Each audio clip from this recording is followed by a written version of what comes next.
Hello दोस्तों, नमस्कार। हम सब अपने भविष्य को सबसे बेहतर करना चाहते हैं। हम चाहते हैं कि एक ऐसा भविष्य हो जो हमारे सपनों के अकॉर्डिंग हो, हमारे माँ बाप के लिए बेहतर हो और हमारे लिए भी बेहतर हो। और इस भविष्य के लिए हमें क्या करना होगा वो आपको भी पता है। हमें अपने वर्तमान को सबसे बेहतर तरीके से जीना होगा। और यहाँ बेहतर का मतलब मस्ती करना नहीं है। यहाँ बेहतर का मतलब है समर्पण और अनुशासन के साथ अपने लक्ष्य को पाना होगा। अर्थात डिसिप्लिन और डेडिकेशन के साथ हमें अपने गोल को अचीव करने के लिए काम करना होगा। मैं किसी भी तरह से आपको मोटिवेट या इमोशनल करने की कोशिश नहीं कर रहा, और आपको होना भी नहीं है। शांत रह के बिल्कुल धैर्य के साथ मेरी बात सुनना है, तर्क के साथ सुनना है। दिल से मत कनेक्ट होना, दिमाग से कनेक्ट करना। क्योंकि कई बार हम बहुत इमोशनल हो जाते हैं किसी भी चीज को लेकर, और हम जल्दी कनेक्ट हो जाते हैं, बहुत जल्दी डिसीजन ले लेते हैं, और बाद में पता चलता है ये सही नहीं था। लेकिन जो दिमाग से लिया गया डिसीजन होता है वो बिल्कुल एक्यूरेट होता है। और इसीलिए मैं कह रहा हूं कि बहुत लॉजिकल होकर चीजें सोचना। थोड़ी बहुत इमोशंस का रोल है, लेकिन बहुत एक्सट्रीम होकर इमोशंस को अप्लाई मत करना। मैं ऐसा इसलिए कह रहा हूं क्योंकि सिविल सर्विस के नाम पे बहुत बड़ा एक करप्शन या बहुत बड़ा एक स्कैम हो रहा है, जिसमें बच्चों को इमोशनल कर देते हैं, उनका एडमिशन ले लेते हैं। बाद में बच्चे को ये पता चलता है कि मैं तो इसके अकॉर्डिंग था ही नहीं यूपीएससी के लायक, और वो फिर फ्रस्ट्रेशन और डिप्रेशन में आ जाता है। और एक बहुत बड़ा अमाउंट जब दे देता है मिडिल क्लास फैमिली का एक बच्चा, तो पूरा परिवार प्रॉब्लम में आ जाता है। तो इसीलिए मैं कह रहा हूं कि शुरुआत बहुत सोच के करना। क्योंकि एक बार अगर शुरुआत कर देना तो फिर कभी पीछे मुड़ के नहीं देखना। इसीलिए मैं बोल रहा हूं कि अगर हमें अपना भविष्य सही करना है तो हमें तीन चीजें चाहिए: समर्पण, अनुशासन और लक्ष्य। हमारा इतिहास कैसा भी हो, इस बात का ज्यादा फर्क नहीं पड़ता अगर हमारे वर्तमान में इतनी क्षमता है कि वो भविष्य को निर्धारित कर दे। तो चलिए हम अपने मूल बात पे आते हैं, और वो है सिविल सर्विस एग्जाम की तैयारी। क्योंकि हम ये मान के चल रहे हैं कि हम जिनसे बात कर रहे हैं उनका लक्ष्य या उनका गोल सिविल सर्विस एग्जाम है। तो हम ये मान के चल रहे हैं कि हम जिनसे बात कर रहे हैं उनका गोल सिविल सर्विस एग्जाम है। देखो, ये आपकी जिम्मेदारी है, इसको आपको निर्धारित करना है। बस मैं इतनी सलाह दूंगा कि इसको निर्धारित करने में लॉजिकल होना और थोड़ी इमोशनल कम होना, लॉजिकल ज्यादा होना। और सबसे मेन बात, किसी और की बातों में मत आना। कभी कोई आपसे सीधे ये नहीं बोलेगा कि अरे भाई या अरे बहन, तुम सिविल सर्विस एग्जाम के लायक ही नहीं हो। क्यों वो मुसीबत लेगा? वो तो चढ़ा देगा कि भाई करो तैयारी, तुम ही अधिकारी बन सकते हो। जैसे कई बार मैं देखता हूँ कि कई बच्चे केवल इसलिए आ जाते हैं एडमिशन लेने कि उनको किसी ने कहा था कि भाई तुम तो एक आईएएस की तरह सोचते हो। और जबकि वास्तव में बताऊं तो किसी लायक नहीं होता उनका दिमाग आईएएस की तुलना में। जबकि वो एक अच्छे खिलाड़ी बन सकते थे, एक अच्छे नेता बन सकते थे, एक अच्छे स्पोर्ट्समैन बन सकते थे, लेकिन किसी ने कह दिया और वो उसमें आ चुके। तो सबसे पहले अपना गोल खुद डिसाइड करना। अगर किसी और ने तुम्हारा गोल डिसाइड किया होगा तो तुम 3 महीने से ज्यादा तैयारी नहीं कर पाओगे। 6 महीने में फेडअप हो जाओगे, भाग जाओगे और डिप्रेशन में आ जाओगे, ये सोच के कि मुझसे हुआ नहीं, जबकि गलती आपकी नहीं थी। ये वैसे ही बात है कि अगर कोई बंदर को कह दे कि तुम बैठ के बहुत अच्छे लगते हो, बैठो यार, और वो खुशी खुशी में बैठ जाए, लेकिन 15-20 मिनट के बाद उसको क्या होगा? वही नाचना गाना। और वो कहेगा लो भाई मैं तो बैठ भी नहीं पाया, और अपने ऊपर सवाल करने लगेगा। जबकि बंदर की फितरत ही नहीं है बैठने की, उसकी तो उचकने और कूदने की फितरत है। तो समझ में आ गई बात आपको? तो सेम ऐसे ही चीज समझना कि अपना गोल खुद डिसाइड करना है आपको। ठीक? तो यहां तक आपको बात समझ में आ गई होगी। अगर आपने गोल डिसाइड कर दिया तो अब क्या चाहिए? अब चाहिए आपको क्या? डेडिकेशन प्लस डिसिप्लिन और प्लस डायरेक्शन। ये तीन चीजें आपको चाहिए। तो अगर सिविल सर्विस एग्जाम क्वालिफाई करना है तो 3D का फॉर्मूला सबसे बेहतर है, डेडिकेशन, डिसिप्लिन और डायरेक्शन। अब डेडिकेशन का मतलब क्या है? डेडिकेशन का मतलब है कि आप सिविल सर्विस एग्जाम को टॉप प्रायोरिटी पे रखते हो, मतलब उससे ऊपर कुछ नहीं। अगर घर वाले कहें कि भाई और बहन की शादी है आ जाओ, तुम कहो नहीं एग्जाम है हम नहीं आएंगे। अगर मान लो एग्जाम नजदीक है तब की बात कर रहा हूं, ऐसा नहीं कि एग्जाम 3 साल बाद है और आप सोचो ठीक है थोड़ी बहुत समय दे दो, फिर ऐसा नहीं कि फिर वहीं चले जाना। मतलब कुल मिला के हम जो भी सोचेंगे वो सिविल सर्विस एग्जाम को ध्यान में रख के सोचेंगे। सिविल सर्विस एग्जाम को ध्यान में रख के ही हम अपना टाइम टेबल, अपनी दोस्ती, अपनी मित्रता, अपने रिश्तेदारी सब पे ध्यान देंगे। हम ज्यादा लोगों को नहीं बताएंगे कि लोग अगर इलाहाबाद आते हैं तो रुकने के लिए रूम ना आ जाए, उससे डिस्टर्ब होगा। हम ज्यादा ऐसी जगह मतलब घूमेंगे नहीं, अगर हमारा पढ़ने में मन लग रहा है तो पढ़ेंगे, हाँ घूमेंगे कब? जब पढ़ने में मन ना लग रहा होगा। तो हमारा जो अल्टीमेट गोल होगा वो होगा सिविल सर्विस एग्जाम। अगर आपके अंदर ये चीज है तो इसी को कहते हैं डेडिकेशन। ठीक, फिर डिसिप्लिन का मतलब क्या है? उस डेडिकेशन को मेंटेन रखना। जो चीज अच्छी लग रही है वो ना करके जो चीज अच्छी है वो करना, दैट इज डेडिकेशन। डेडिकेशन बस इतना होता है कि जो चीज अच्छी लगती है और जो चीज अच्छी होती है उन दोनों में आपको अंतर पता होता है और आप वो करते हो जो अच्छा होता है। जैसे समय लेट तक सोना हमें अच्छा लगता है पर अच्छा होता नहीं है।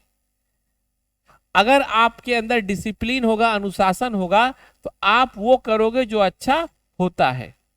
अब आई बात डायरेक्शन की, तो डायरेक्शन का मतलब होता है सिविल सर्विस एग्जाम को निकालने में जो डिमांड है, उस एग्जाम का जो नेचर है वो आपको पता होना चाहिए। समझ में आ रही बात? वो चीज आपको पता होना चाहिए और साथ में आपको हर वीक या मैं कहूंगा हर दिन, हर वीक, हर मंथ आपको कोई एक ऐसा इंसान होना चाहिए जो आपको सहारा दे। ये वैसे ही बात है जैसे घड़ा जो होता है ना, तो घड़े को जब बनाया जाता है तो अंदर से हाथ लगा के बाहर से थपथपाया जाता है, और थपथपाने का मतलब होता है उसकी सही दिशा रहे, वो सही शेप में आए। तो ये काम होता है डायरेक्शन का। ये तो बेसिकली आपके इंटरनल मामले हैं, इसको आप अपनी इच्छा से ही कर सकते हो, कोई बाहरी तत्व इसमें बड़ा रोल नहीं प्ले कर सकता। और ये काम बाहरी तत्व का है, कोई एक्सटर्नल फिगर होगा, वो कोई टीचर हो सकता है, वो कोई मित्र हो सकता है, वो कोई परिवार का मेंबर हो सकता है। और याद रखना ये दोनों भी जरूरी हैं और ये भी जरूरी हैं, क्योंकि बिना डायरेक्शन के आप जब चलोगे तो आप मेहनत तो कर रहे होगे पर गलत जा रहे होगे, और एक समय जब थक जाओगे और तब फिर डायरेक्शन पता चलेगी, तब आप थक चुके होगे। और अगर डायरेक्शन है लेकिन चल नहीं रहे हो तो भी कोई मतलब नहीं। तो कहने का मतलब जब हम सिविल सर्विस एग्जाम की तैयारी करें तो हमारे पास होश और जोश दोनों होना चाहिए।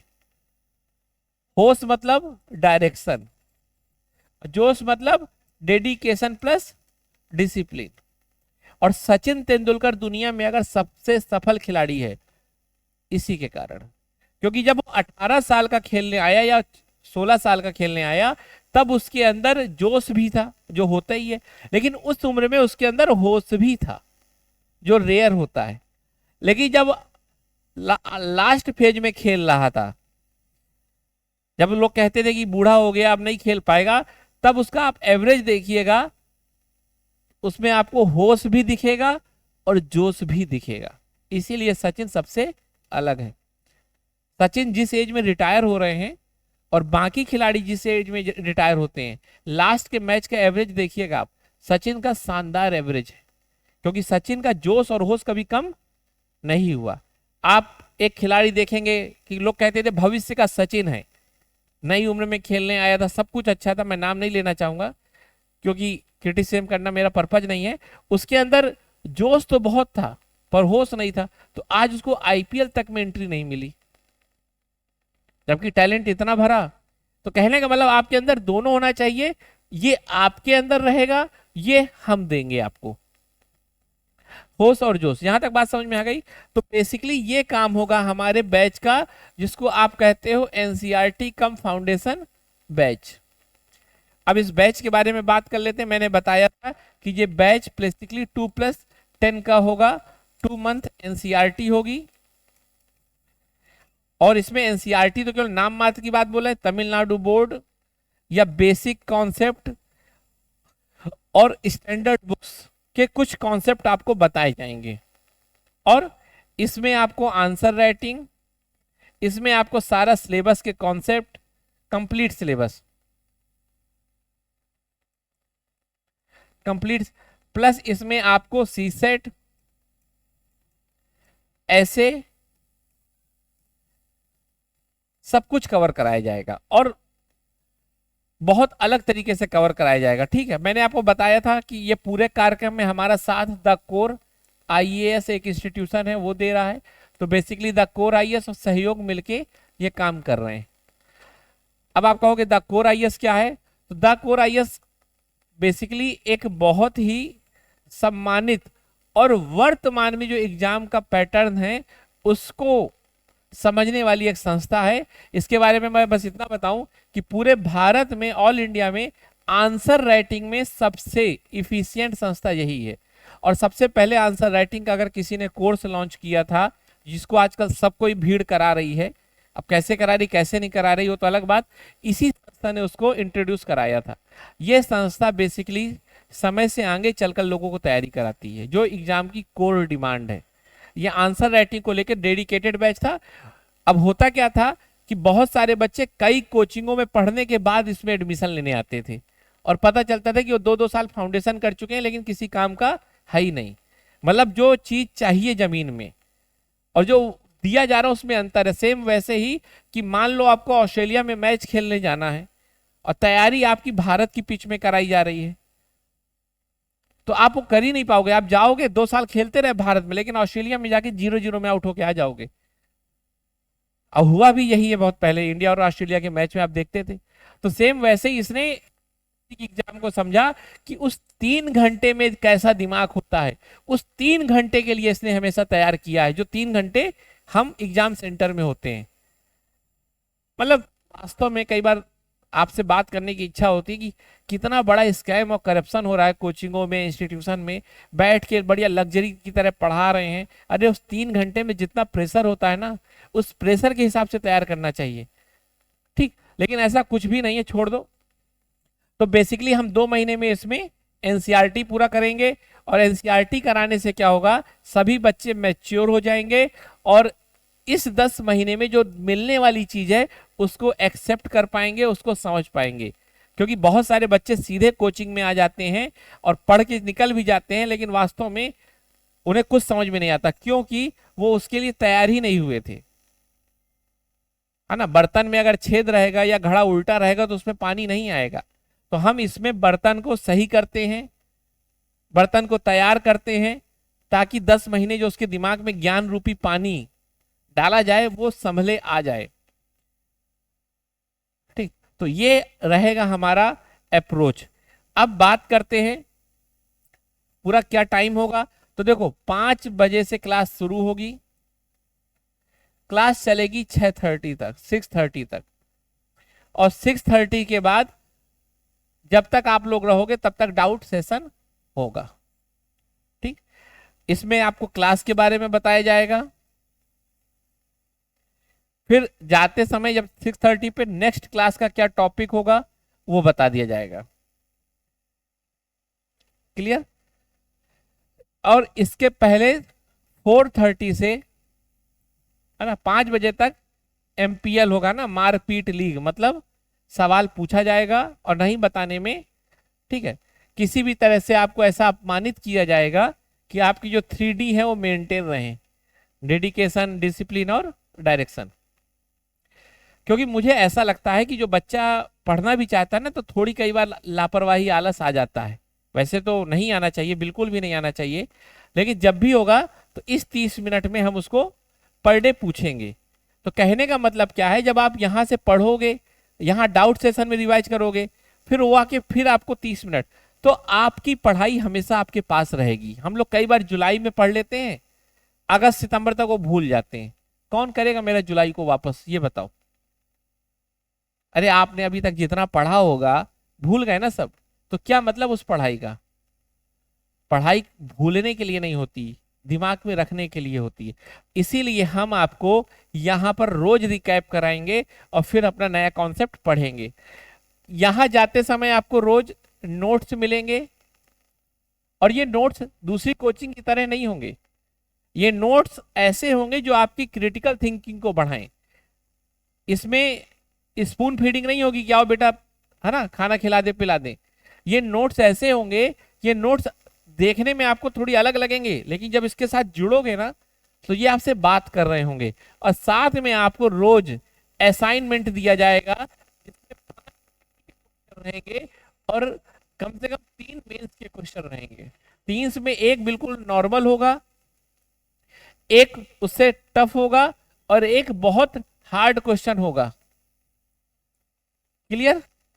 ये पर डे का शेड्यूल रहेगा आपका, और इसी क्वेश्चन को हम यहां पर डिस्कस करेंगे और आपसे पूछ के डिस्कस करेंगे। यहां तक बात समझ में आ गई? क्लियर?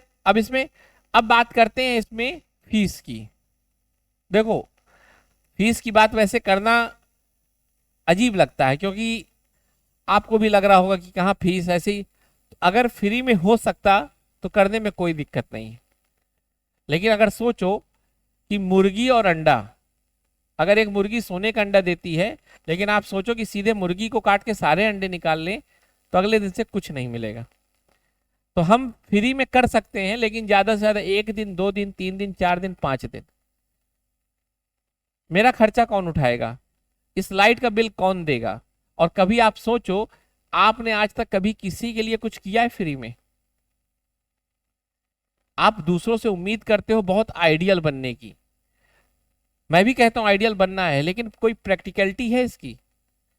हाँ, ज्यादा पैसा देना अपराध है या ज्यादा पैसा लेना अपराध है, लेकिन जितनी कॉस्ट है वो तो लेना ही पड़ेगा। और ये मैं किसी से जस्टिफिकेशन नहीं ले रहा, क्योंकि मेरा किसी से बात करने का मतलब नहीं है। जिस बच्चे को विश्वास है वो और मैं, बस। बाकी जिसको जो कहना है उसका काम है कहना, और बहुत अच्छा गाना भी है कि लोगों का काम है कहना, कुछ ना कुछ तो कहेंगे, है ना। हमें पता है कि हम क्या कर रहे हैं और क्या नहीं कर रहे। ठीक है, तो हमें किसी से इसमें जस्टिफिकेशन की बात नहीं है।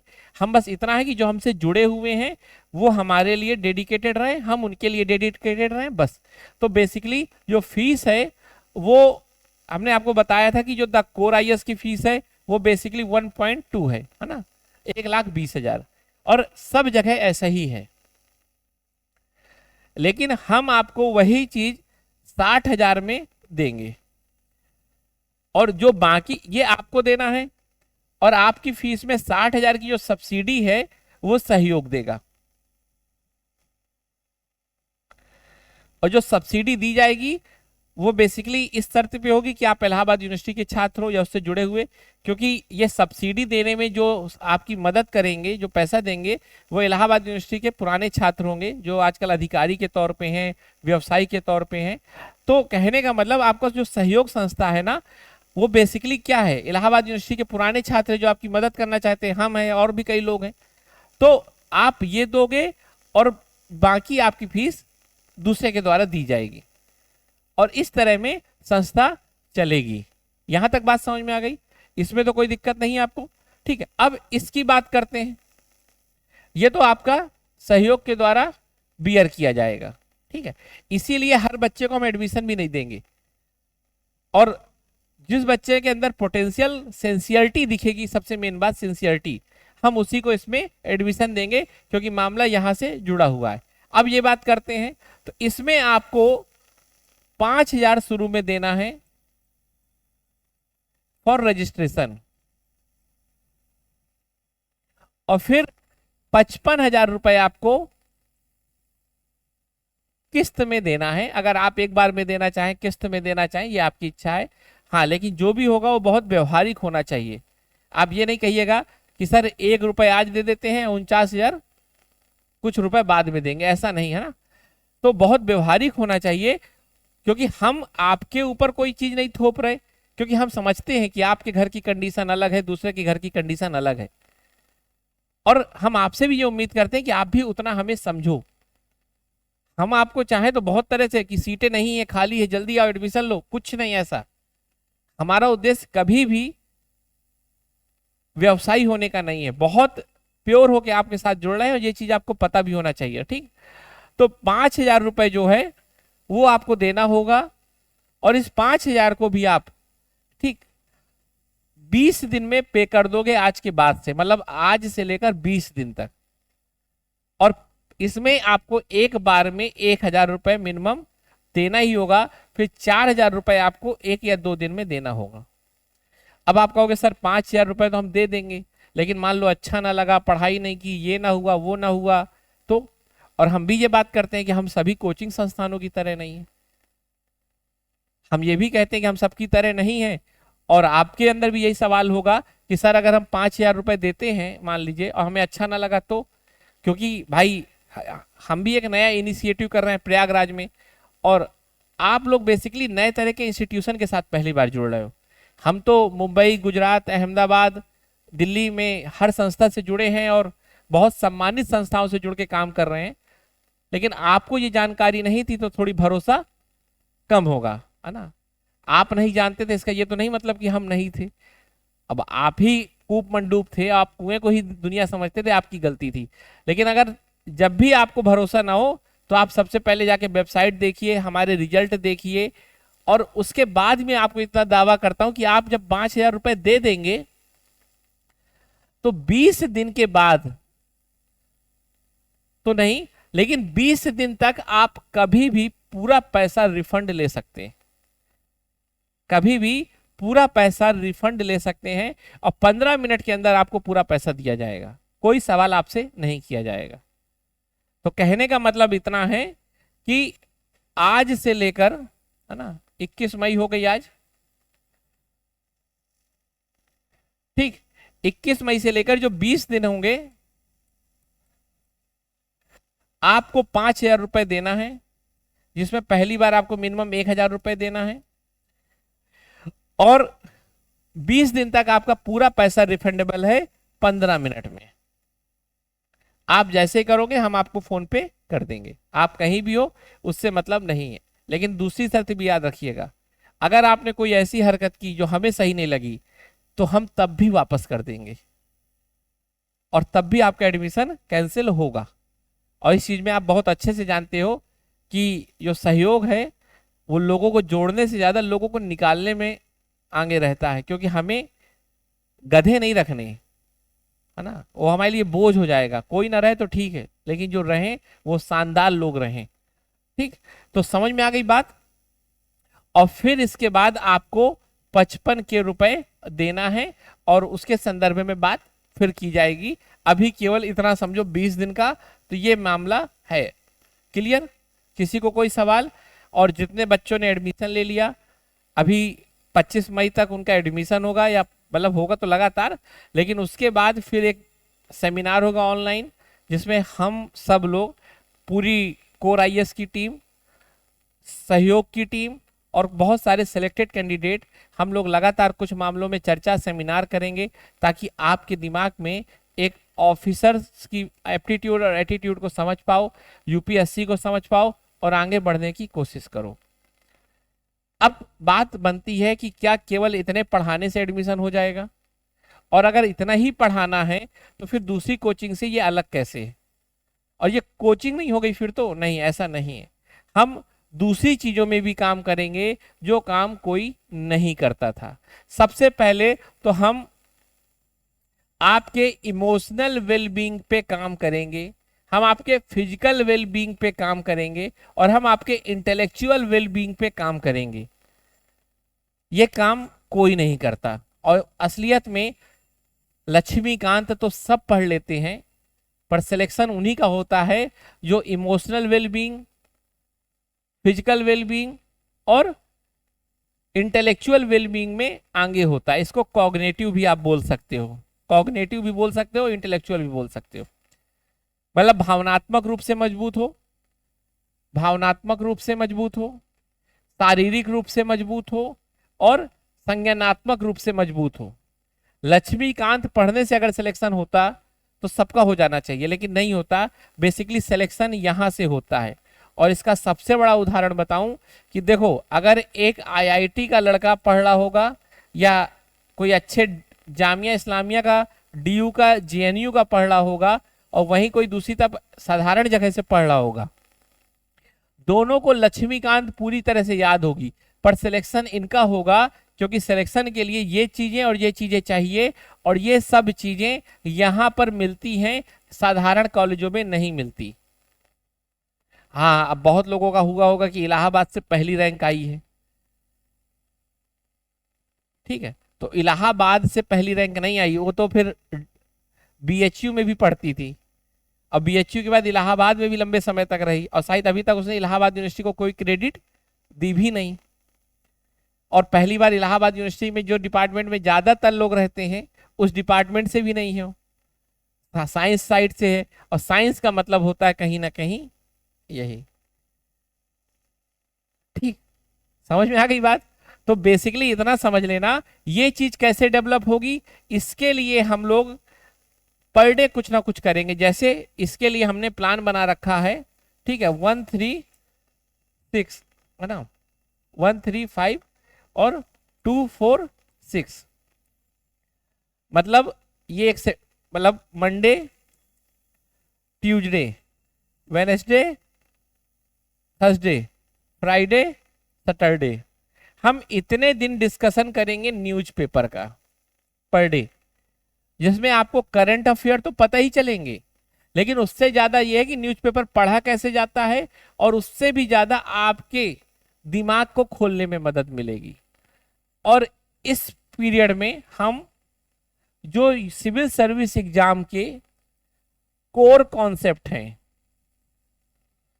जो सिविल सर्विस एग्जाम के कोर कॉन्सेप्ट हैं, हम उस पर बात करेंगे, जो आपको इंटरव्यू और ऐसे और सारे पेपर में भी थोड़ी बहुत रोल होता है, सबसे ज्यादा पेपर फोर्थ में एथिक्स में, उसमें प्ले करेगा। क्लियर? और हर संडे को हम पर्सनालिटी डे के तौर पे रखेंगे, जिसमें हम कई बार इसमें आपको जैसे यूथ पार्लियामेंट कराएंगे, या कोई मूवी के थ्रू आपका डेवलपमेंट करेंगे, या कहीं घूमने जाएंगे, किसी सरकारी ऑफिस में घूमने जाएंगे कि अधिकारी कैसे काम करते हैं। जैसे मान लो सपोज करो लखनऊ में हम लोग विधानसभा जाएंगे कि वहां कैसे काम होता है, कैसे वन विभाग काम करते हैं, कैसे डीएम ऑफिस काम करता है, आपको पता होना चाहिए। आपकी लाइफ में इतनी चीजें पता होनी चाहिए। और पर डे हमारी कोई ना कोई स्पोर्ट्स एक्टिविटी भी रहेगी, क्योंकि शरीर के बिना स्वास्थ्य नहीं होगा तो कुछ नहीं अच्छा रहेगा। तो इस तरह हम सब कुछ करेंगे। और ये आपको मैंने इसलिए बताया है कि जब कोई रिश्ते की शुरुआत होती है तो रिश्ते की मजबूती इस बात पे निर्भर करती है कि आपस में कितना विश्वास है, और विश्वास संवाद से होता है। तो हमने एक संवाद शुरू किया, वो विश्वास शुरू करेगा, और विश्वास के बाद हम समर्पण के साथ काम करेंगे। और मुझे पूरा भरोसा है कि ये साल हम अपने जीवन का सबसे बेहतर साल बनाने जा रहे हैं। आप बनाओ या ना बनाओ, लेकिन मैं जा रहा हूं बनाने। मैं आप लोगों के लिए रात दिन इतना काम करूंगा कि शायद आने वाले समय में सबसे बेहतर आपको तैयारी कराने के लिए मैं पूरी तरह से समर्पित रहूंगा, क्योंकि मैं चाहता हूं कि जब भी यूपीएससी की तैयारी की बात हो तो मेरा नाम आए। तो ये मेरा स्वार्थ है, सबसे बेहतर मैं दूंगा। अब आपका स्वार्थ है कि सबसे बेहतर आप मेहनत करो, और ये साल पूरी जिंदगी का सबसे खास साल बना लो।